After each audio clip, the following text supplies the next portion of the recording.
Hey, welcome into Inside Toppers Baseball. I'm Coach Shook alongside Coach Burkle. First off, I want to say subscribe to our YouTube channel so each week when we post a video, you get an email and it tells you when we posted it, and then you don't have to search for it. It'll just come right to you. And then be sure to follow us on Twitter at Toppers Baseball for live updates on games and all other stuff. So we're going to jump right into it here. We played Ohio Valley last week, and Mike Adams was the player of the week. He went at 4 for 6 with 4 singles. Coach, talk about the impact he had on the game. For a year and a half now, Mike has just been that guy that has never gone into a slump.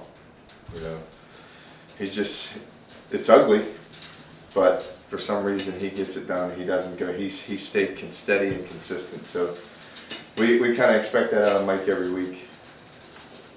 All right. Well, then pitcher of the week was Yale Hughes. He pitched 5 innings, had 5 strikeouts, and gave up 3 earned runs. So talk about the performance that he had on the mound and actually the pitchers as a whole. It's getting better. Yale still 6 walks isn't going to cut it.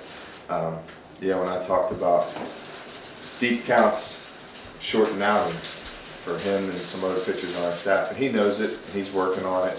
The good thing was he only hit 1 guy. You know, normally that's 3, 4, 5 guys in a 9-inning ball game, but it's getting better. I think he's that close to he's ready to snap out of this little binge he's been in for a year and a few weeks. But I think he's ready. He's going to be very good for us on the weekends. So we did win the game 8-7 in 10 innings, and that is the 3rd game in a row against Ohio Valley that has finished within 1 run of each other, and that is the 2nd year in a row that the game has ended in a walk-off at the Washington Wild Things Stadium. Talk about their team and their program at Ohio Valley. They're always a scrappy bunch. You know, Coach Porter does a good job down there.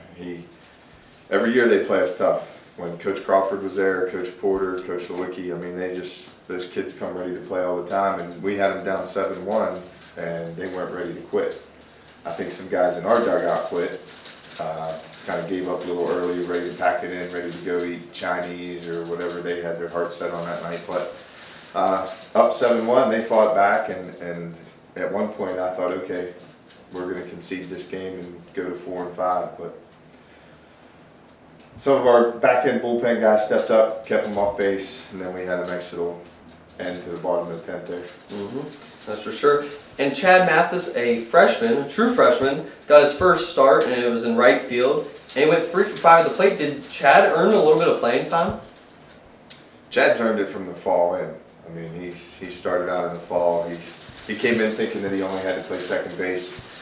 We've had some injuries, stuff like that in the outfield. And Chad was a kid that we weren't sure what we were going to do with him, but he's proved to us and to everybody else that he deserves some playing time, and he's going to be part of the roster for the rest of the year, I believe.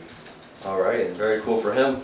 So we're going to take a look around the Mountain East here, and as of right now, we are the only team with an above 500 record in the North Division. Is that like a shock to you? I think we start that way every year, and then we go into this like nice little 3-week skid where you guys decide to take a vacation, usually about Urbana Shepherd Week. No, yes, that we're the only 500 team, yes, that's a little shocking. But to look at some of the schedules that I've seen, you know, Shepherd has played a schedule that's been unreal. You know, they played Millersville, Bloomsburg, USC Aiken, UNC Pembroke. Fairmont's been into Georgia. Jesuit's been into Florida already.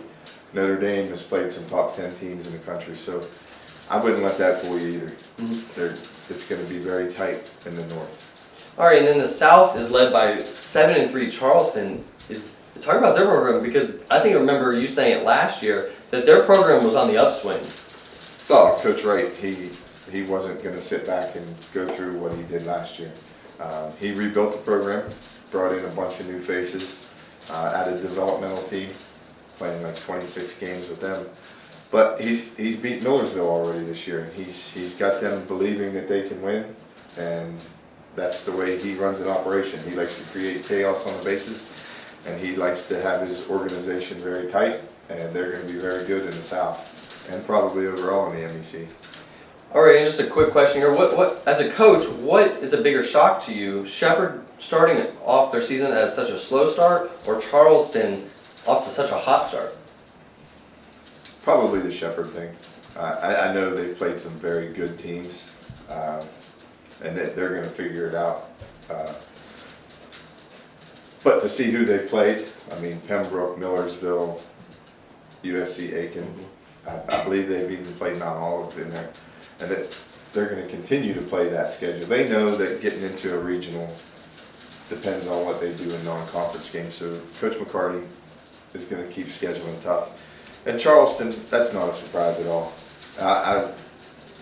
I'd be surprised if he was under 500. Coach Wright is going to light things up that way down there. Alrighty, now we're about to go on our spring break here just for a few days. You're giving us off just to go home and mentally prepare for what we've got about to play moving forward. So can you talk about our upcoming games? I know we come back and we play Ashland as soon as we get back. Ashland's turned into a pretty nice little rival for us. You know, we're going home and home with them the last 2 years. It's always a good ball club. They always compete very highly in that region. I think they were an out away from making the World Series a couple years ago. And Coach Shalley, I mean, he's a legend, so it's always fun. And we're going to bring them here. Actually, we're going to play them in Washington, and we're going to open up here with IUP now. But the series with Ashland is always fun and competitive. Alrighty, and then where do we go after that? We're going to open up at home on March 21st now. There was a little scheduling snafu with UPJ, so March 21st is going to be the home opener against IUP. It'll be a doubleheader starting at 1. And then we're going on the road for conference play.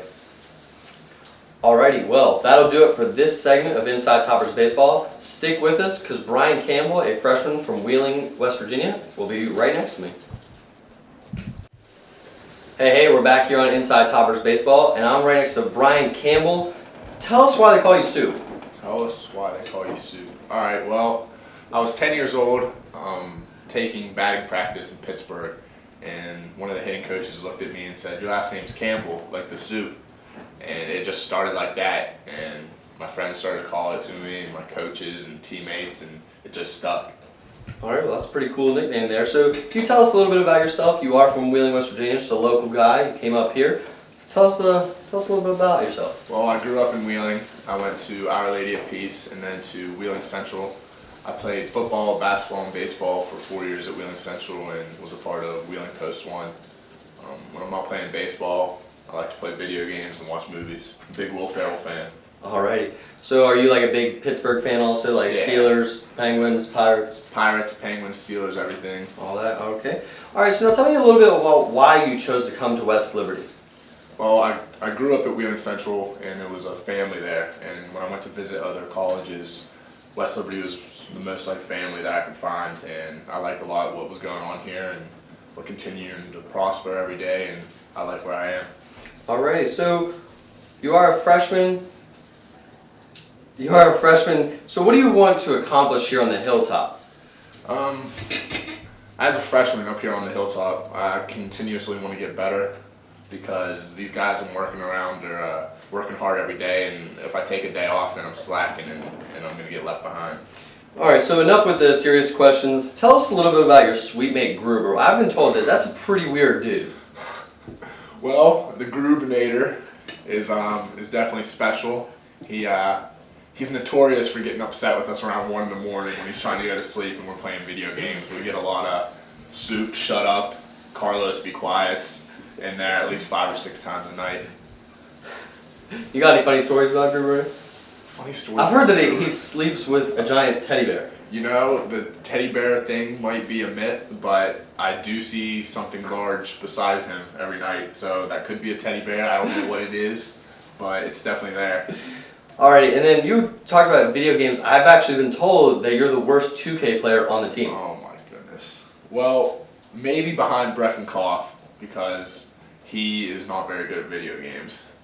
But he talks about a big game like he is pretty good though, doesn't he? Yeah, he's a very big trash talker.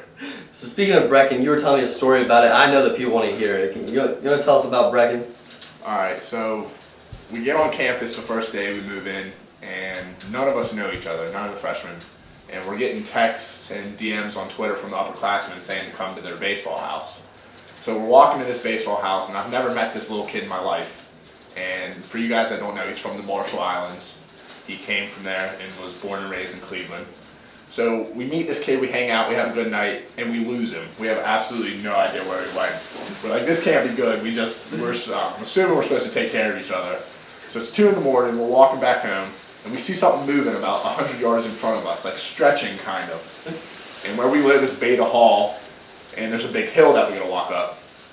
We see something taking off at like a 4.340 down this hill. This little kid just taking off as fast as he can. This is the first night we ever met each other. We're like, Brecken, what were you doing? And he said he had to get a workout in at 2 in the morning every day because that's just what he does. And we're like, this is not going to be a fun semester. Oh my goodness. So for people that don't know Brecken, yeah, that's Brecken. Pretty goofy dude. His actions are pretty unexplainable, to say the least. So you're from Wheeling. I'm just curious. I ask all the Wheeling guys this. Which DeCarlos do you think is better? Oh, Elm Grove. Elm Grove for sure? Born and raised, Elm Grove, absolutely. I mean, wherever you're from, they're going to argue that that's the best DeCarlos, but there's nothing better than Elm Grove DeCarlos. All right, now I want to ask you a question. I want to see if you can figure it out. This will be the last question.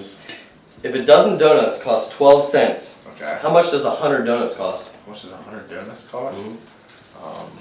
$1.20. I don't know what. What's the answer? Coach Berger, do you have an answer for that? 100 pennies. 100 pennies. Just Oh. a dollar. Just a dollar. Alrighty, well. All right, well, That'll shout out the Rooks and Coach Chip. Alrighty, well that'll do it for this episode of Inside Toppers Baseball. Thanks for watching.